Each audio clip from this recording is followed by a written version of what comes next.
In a large and bustling city lived a millionaire named Andrew.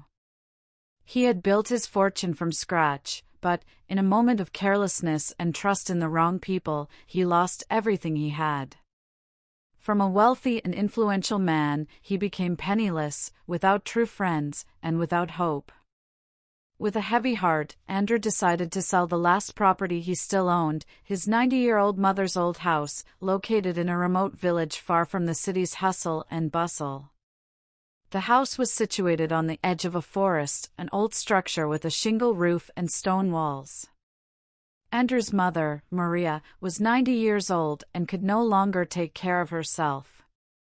With no other options, Andrew decided that selling the house was the only solution to rebuild his life. When Andrew arrived in the village, he was greeted by the enveloping silence of the place.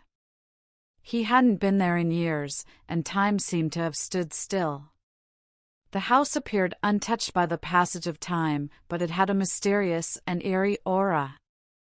On the first night he spent there, Andrew was awakened by a strange sound. He got out of bed, put on his slippers, and went out into the dark hallway of the house. The moonlight filtered through the dirty windows, casting long, ghostly shadows on the walls. As he entered the old living room, Andrew felt a cold shiver down his spine. In front of him, 3 translucent figures stood still, staring at him with empty eyes. They were the ghosts of his parents and his grandfather. Frightened and powerless, Andrew tried to run, but his feet wouldn't move. One of the ghosts, his father, began to speak in a low and resonant voice. "Andrew, my son, why have you come to destroy what we have built with so much effort?" Andrew couldn't respond, tears streaming down his cheeks. "I know you've lost everything, but this house is more than bricks and mortar.